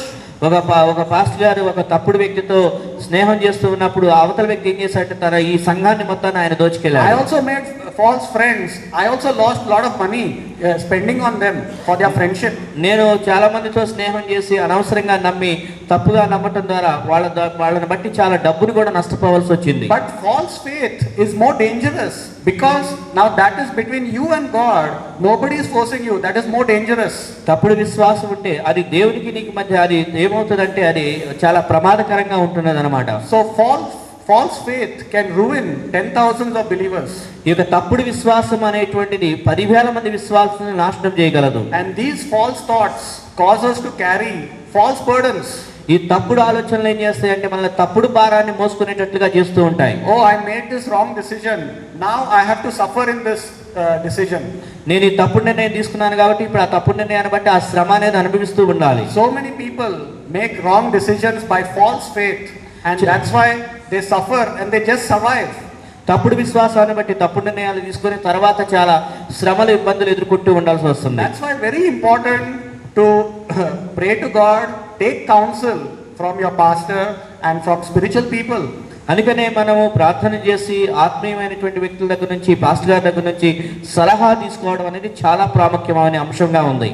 Because if God does not bless you for your ways, then you will become bitter against God and even stop following God. నువ్వు అనుకున్న దారిలో దేవుడిని ఆశీర్వదించకపోతే నువ్వు ఇక ద్వేషభావాన్ని కలిగి ఇక దేవుడిని అనుసరించడం మానేస్తూ ఉంటావు. That's why God is saying, be literate, learn about your faith. దేవుడు ఏమంటున్నాడు అంటే నీ యొక్క విశ్వాసమును గురించి ఇంకా నువ్వు నేర్చుకొని విద్యలో లాగా ఎదగాలి అని దేవుడు తెలియజేస్తూ ఉన్నాడు. So how can faith work? విశ్వాసం అనేది ఏ విధంగా కార్యం చేస్తూ How ఉంటుంది? can faith bless me? విశ్వాసం అనేది ఏ విధంగా నీకు సహాయపడుతుంది, I must ఆశీర్వదిస్తుంది? love whatever God is teaching me. దేవుడు ఏదైతే నేర్పిస్తున్నాడో అది నేను ప్రేమించే వ్యక్తిగా నేను ఉండాలి. I must love coming to church and not going with my friends. ఇక సంఘానికి రావటం అనేది నేను ఇష్టపడాలి కానీ స్నేహితులతో బయటకు తిరుగుతూ ఉండటం అనేది నేను చేయకూడదు. I must love listening to the word of God and also reading the word of God. దేవుని యొక్క వాక్యాన్ని వింటూ దేవుని యొక్క వాక్యాన్ని చదువుతూ ఇలా చేయటం దానికి నేను ఇష్టం కలిగి చేస్తూ ఉండాలి. I must forsake whatever God tells me to give up. దేవుడు దేన్నైతే వదిలిపెట్టమంటున్నాడో దాన్ని నేను వదిలిపెట్టే వ్యక్తిగా ఉండాలి. I must give up whatever is iniquity. I must love to hate iniquity. ఏదైతే దుర్మార్గత అనేటువంటి ఉన్నదో ఆ దుర్మార్గతను వదిలిపెట్టేయడానికి ద్వేషించడానికి ఇష్టపడాలి. If I don't love to hate sin, I will not love the positive things of God. నేను పాపమును ద్వేషించకపోయినట్లయితే దేవునికి సంబంధించిన విషయాలను నేను ప్రేమించలేను. Because Bible says love is the petrol tank for your faith. ఎందుకంటే బైబిల్ ఏం చెప్పిందంటే ప్రేమ అనేటువంటిది నీ విశ్వాస విషయంలో ఒక పెట్రోల్ ట్యాంక్ లాగా పనిచేస్తుందని చెప్తున్నారు. Do you love reading the Bible? Bible చదవటం నువ్వు ప్రేమిస్తున్నావా? Do you love making decisions based on what God is telling you? దేవుడు నీకు చెప్పిన దాన్ని బట్టి నువ్వు నిర్ణయాలు తీసుకుంటున్నావా?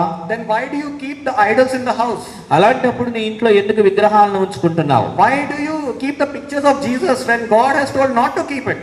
యేసు ఏ విగ్రహాన్ని పెట్టుకోవద్దన్నాడు కాబట్టి నీ ఇంట్లో యేసు ప్రభు ఫోటోని కూడా పెట్టుకోనక్కర్లేదు. One pastor used to keep the picture of Jesus behind the pulpit, but today he is not there. ఒక పాస్టర్ గారు పులిపేట వెనకాల యేసు ప్రభు ఫోటో పెట్టాడు, అది కూడా తప్పు. అందువల్ల ఈ రోజు నా పాస్టర్ గారు కూడా God has లేరు. said don't make idols. There's a curse on people who put graven images and pictures of Jesus. ఎవరైతే యేసు ప్రభు బొమ్మలు కూడా పెడతారో అది కూడా శాపం అని దేవుడు చెప్పాడు. Many things people keep in their houses which bring a curse. అనేకమైనటువంటి వాటిని మన ఇంట్లో విశ్వాసాలు పెట్టుకుంటారు, అది మనకి శాపాన్ని తీసుకొచ్చేదిగా ఉంటున్నది. And they go to churches also where there is idols and they send their children also.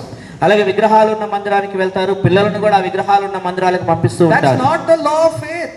అది విశ్వాసం యొక్క నియమం కాదు. Keep your house clean like this church is clean. ఈ మందిరం ఎలా అయితే శుభ్రంగా ఉందో అలాగే నీ ఇంటిని కూడా ఏ విగ్రహాలు లేకుండా పెట్టుకోవాలి. We don't keep it because God has said to not make image of him because God is a living God. మనం ఆ బొమ్మలు పెట్టుకోము, ఎందుకంటే దేవుడు సజీవుడైన దేవుడు, ఆ బొమ్మలు పెట్టుకోవద్దు అని దేవుడు చెప్పాడు. Many people they'll put the tikka on their head.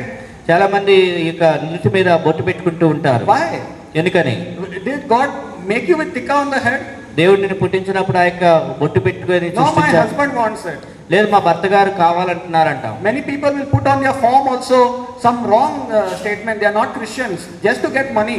అలాగే వాళ్ళు ఏం చేస్తారంటే డబ్బు సంపాదించడం కోసం వాళ్ళ యొక్క ఫామ్ మీద కూడా వేరే వేరే పేర్లు రాస్తూ ఉంటారు. They'll put some tali in the church so that government will give 1 lakh. అలాగే తాళి పెడతారు, ఏదో గవర్నమెంట్ వాళ్ళు ₹1,00,000 ఇస్తున్నారని అనుకుంటారు. After 1 lakh, who will take care of you? ఆ యొక్క ₹1,00,000 కానీ తర్వాత ఏంటి, నిన్ను ఎవరు చూసుకుంటారు? The reception also is done with many rituals. అలాగే రిసెప్షన్ జరిగిన అనేక రకాలైనటువంటి ఆచారాలు పాటించేవిగా ఉంటారు. Is that the law of faith? Is that what your pastor is teaching you in the church? అదేనా మీ మందిరంలో పాస్టర్ గారు నేర్పిస్తుంది? అది విశ్వాసం యొక్క నియమమేనా? No, that is not. You don't love to listen to the word of God. That is the problem. The faith will come to an end. దేవుని యొక్క వాక్యం అనేటువంటి వినటానికి ఇష్టపడితే అది అంతానికి తీసుకొచ్చేదిగా ఉంటున్నది. Love must be according to your love for the word of God. మన యొక్క ప్రేమ అనేటువంటిది దేవుని వాక్యాన్ని అనుసరించి ఉండేదిగా ఉండాలి. When you speak in tongues also, many people secretly speak in tongues. That is not in the Bible. అలాగే కొంతమంది భాషలు అని చెప్పి రహస్యంగా మాట్లాడుతూ ఉంటారు, అది కూడా బైబిల్లో లేదు. They speak all rubbish languages in the church, thinking that God only can hear me, devil cannot hear me. చాలా మంది ఏదేదో మాట్లాడతారు, అది దేవుడు వింటున్నాడు, దెయ్యం వినదు అని అనుకుంటారు. Don't listen to these false preachers. తప్పుడు బోధకుల బోధలు వినొద్దు. Why do you allow them in the house on your TV? అలాంటి తప్పుడు బోధకుల్ని టీవీలో మీరు ఎందుకు మీ ఇంట్లో You పెట్టుకుంటారు? are inviting demons in the house. మీ ఇంట్లో దెయ్యములను మీరు ఆహ్వానించిన వారు అవుతారు. That's why there is disturbance. That's why there is problem, because you are not following the rules of God. దేవుని యొక్క రూల్స్ మనం పాటించట్లేదు కాబట్టి సమస్యలు అనేవి వస్తూ ఉన్నాయి. Let anybody do wrong things, you follow the word of God correctly. ఇతరులు ఏ తప్పులు చేస్తున్నారో తర్వాత విషయం, ముందు నువ్వు దేవుని సరిగా అనుసరించే వ్యక్తిగా ఉండాలి. Many things God will teach you. అనేకమైన విషయాల్ని దేవుడు నీకు నేర్పిస్తాడు. And so many times believers want to think that they are right and asking God to bless them. అనేక సార్లు విశ్వాసులు మేము సరైన దారిలో ఉన్నాం అనుకుని దేవా మమ్మల్ని ఆశీర్వదించు అంటారు. Do your best to love whatever God says, no matter what your mummy, daddy, grandfather, grandmother says. Follow God. That is important. నీ ఇంట్లో వాళ్ళు ఏం చెప్తున్నారు అనేది కాదు, కానీ దేవుడు ఏం చెప్తున్నాడో విని దాన్ని అనుసరించడం అనేది చాలా ప్రాముఖ్యమైన అంశం. Don't please people, please God and be an example in your society.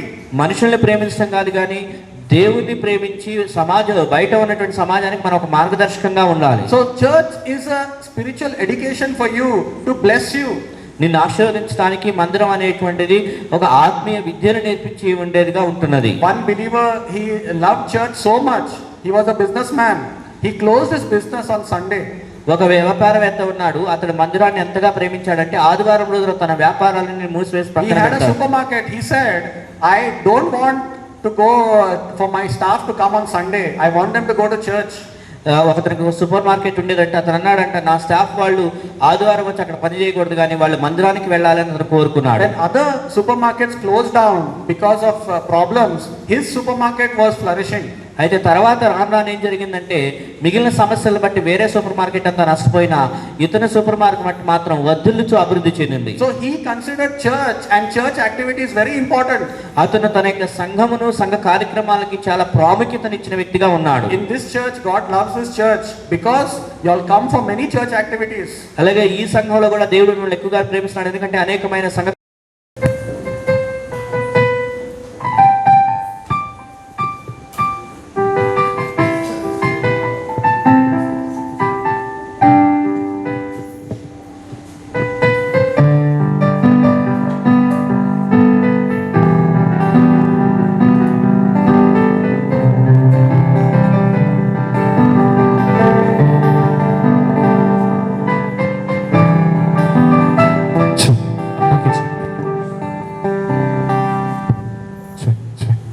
మరొకసారి అందరికీ తెలిసిన పాటనే తండ్రి దేవా అనేది దేవుని యొక్క ప్రేమని వర్ణిస్తుంది కాబట్టి పాట పాడుతుండగా మీ అందరు కూడా మీ ప్రార్థించండి దేవుని యొక్క అభిషేకం కొరకు. అలాగే పాస్టర్ గారు బోధించిన వాక్యం అనుసారంగా విశ్వాసంలో మనం కూడా ఎదగాలని మనందరం కూడా ప్రార్థించుకున్నాం ఆ పాట పాడుతుండగా. దయచేసి పాట వచ్చిన వారందరూ మాతో పాటు కలిసి పాడాలని మనవి చేస్తున్నాం.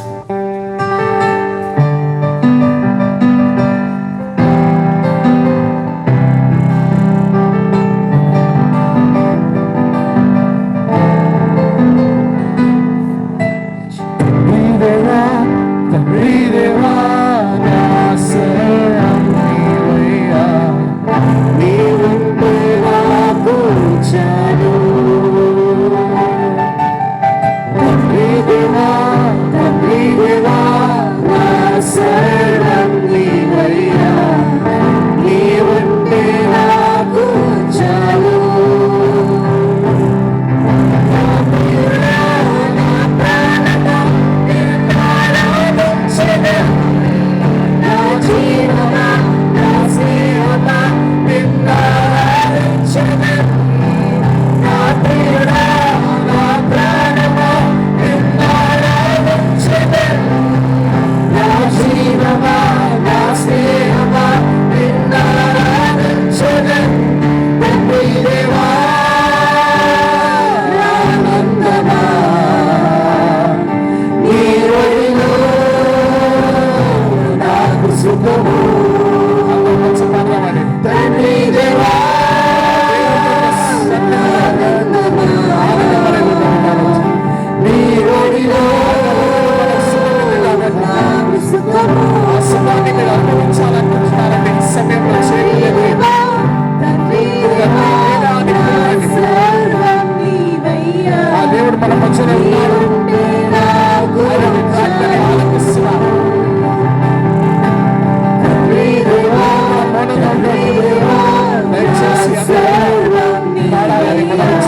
స్తోత్రం తెలియజేస్తున్నాం.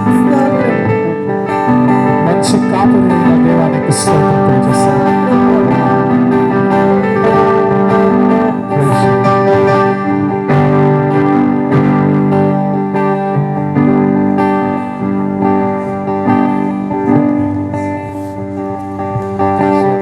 Just ask God in your heart to reveal His ways to you.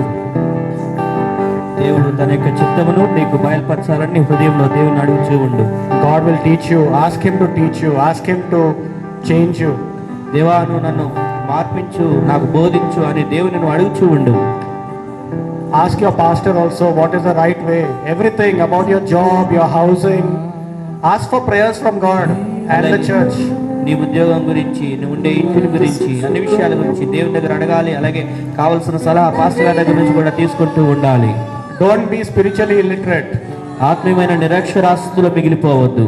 Don't do anything which is not in the Bible. బైబిల్లో లేనటువంటి విధానాన్ని నువ్వు చేయవద్దు. Don't make Santa Claus also and keep in your house. Santa Claus కూడా చేసుకొని ఇంట్లో పెట్టుకోవద్దు. Don't make Christmas tree and keep in the house. Christmas tree కూడా చేసుకొని ఇంట్లో పెట్టుకోవద్దు. There is no Christmas tree when Jesus is born. యేసుక్రీస్తు వారు పుట్టినప్పుడు క్రిస్మస్ చెట్టు లేదు. It's not in the Bible. Christmas tree is Santa Claus. బైబిల్లో క్రిస్మస్ ట్రీ గురించి, చెట్టు గురించి, శాంటా క్లాస్ గురించి లేదు. Santa is another form of Satan. Santa అనే పదము సాతానుడికి సంబంధించిన పేరు. Anything that is not in the Bible, don't do it. బైబిల్కి ఏదైతే సంబంధం లేదో దాన్ని నువ్వు చేయవద్దు. Ask your pastor, ask God.